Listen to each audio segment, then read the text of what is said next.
Good morning dear students. और आज है तारीख 5 अगस्त 2020 और आज का दिन ऐतिहासिक बनने वाला है क्योंकि और आज का ब्लॉग भी मैंने इसीलिए बनाया है क्योंकि आज अयोध्या में राम जन्मभूमि का पूजन है और हमारे पीएम श्रीमान नरेंद्र मोदी के द्वारा वहाँ पे भूमि पूजन किया जाएगा। और ये ब्लॉग मैंने इसीलिए बनाया है, राम जन्म भूमि पूजन की आप सभी को हृदय से शुभकामनाएं, हार्दिक शुभकामनाएं। और कुछ दिन से मैं वीडियो नहीं बना पा रही थी, कई काम ऐसे हो जाते हैं जिनको हम नहीं चाहते, तो ऐसे ही मेरी वीडियो भी नहीं बन पाई थी उस पीरियड में। तो अब मैंने संस्कृत में जो आपको कराया था उसका छोटा सा टेस्ट ले लेती हूँ मैं, आपने कितना पढ़ा। और उसका पहला क्वेश्चन है, व्याकरण शब्द में कौन सा प्रत्यय है। व्याकरण का हमने व्युत्पत्ति की थी व्याकरण की, तो उसमें प्रत्यय कौन सा आया है।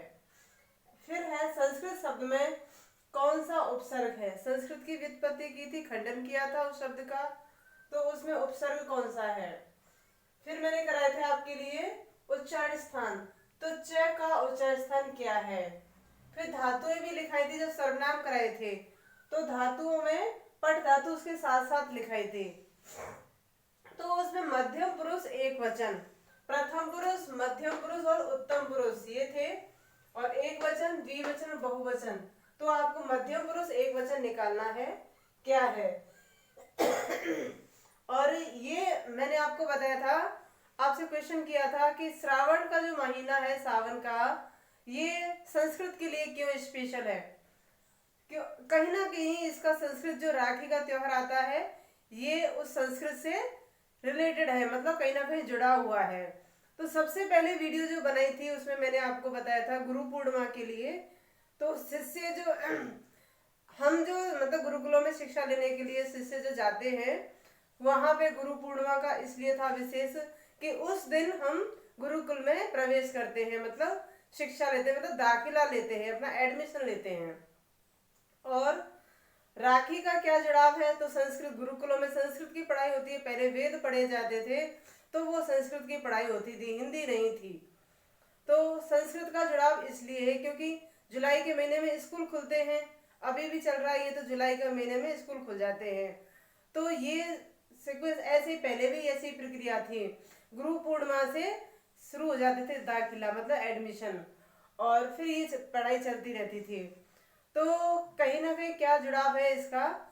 ऐसा हुआ था प्राचीन काल में, एक कहावत है, ऐसी कहानी है कि गुरुजी के ऊपर कोई ऐसी आपदा आ पड़ी, तो उनके बचाव के लिए वहां पर ऐसा कोई नहीं था, तो जो शिष्य थे छोटे छोटे उन्होंने गुरुजी को बचाया, और गुरुजी के उन्होंने मोली या तो कोई धागा रखा पड़ा था उधर, ऐसा बांध के प्रण किया था, प्रतिज्ञा की थी कि गुरुजी हम आपकी हर हाल में रक्षा करेंगे।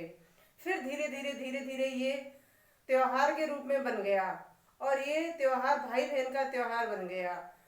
ठीक ऐसे ही जैसे बहन राखी बांधती है अपने भाई के हाथ पर, और भाई प्रतिज्ञा करता है कि मैं आपकी हर हाल में रक्षा करूंगा, और भाई सौगात देता है अपनी बहन के लिए, और बहन वही मोली कलावा बांध के अब राखी, ये तो सुंदर सुंदर, ये तो चलन चलता चला जा रहा है। बाकी मेन तो ये है धागा बांधा, और उसी से प्रण करते हैं कि मैं आपकी हर हाल में रक्षा करूंगा। तो संस्कृत का क्या है, वो गुरु और शिष्य की कहानी से जुड़ा, फिर भाई बहन का त्योहार बन गया। इसलिए श्रावण मास की जो पूर्णिमा है उसको संस्कृत दिवस भी कहते हैं। तो श्रावण मास की पूर्णिमा जब जब होगी जब भी राखी का त्योहार होगा। तो राखी का त्योहार कब होता है,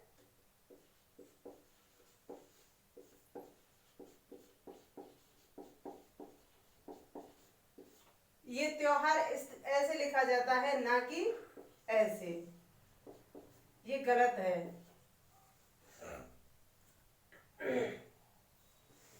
तो राखी का त्योहार श्रावण मास की पूर्णिमा को आता है।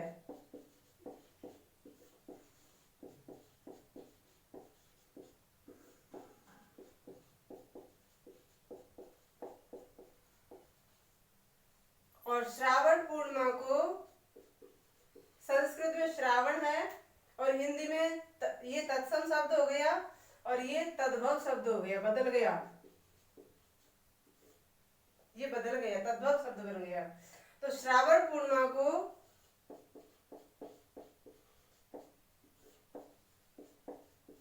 संस्कृत दिवस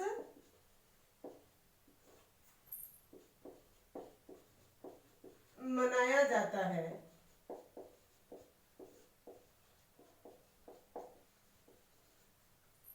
पिछली बार तो कई दिवस एक साथ थे। राखी का त्योहार 15 अगस्त के दिन ही था, तो 15 अगस्त था, साथ में राखी का त्योहार था, और राखी का त्योहार है उसी दिन संस्कृत दिवस है। तो पूरा सप्ताह जो है वो संस्कृत दिवस के रूप में मनाया जाता है। हमारे कुछ बच्चों को तो ध्यान था कि मैंने क्वेश्चन किया था कि क्या है ऐसा स्पेशल इस श्रावण के महीने में, क्या आता है ऐसा, तो उन्होंने कमेंट करके बताया संस्कृत दिवस है, इसलिए संस्कृत का विशेष महत्व है।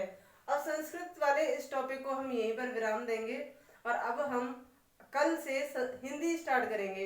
हिंदी में मैंने आपको विकारी प्रयोग के आधार पर थे विकारी और अविकारी शब्द, उसमें विकारी शब्द तो करा दिए थे। अविकारी शब्द है क्रिया वाले, क्रिया विशेषण वाले, वो क्रिया विशेषण, संबंध बोधक, समुच्चय बोधक, विस्मय आदि बोधक वो कराएंगे।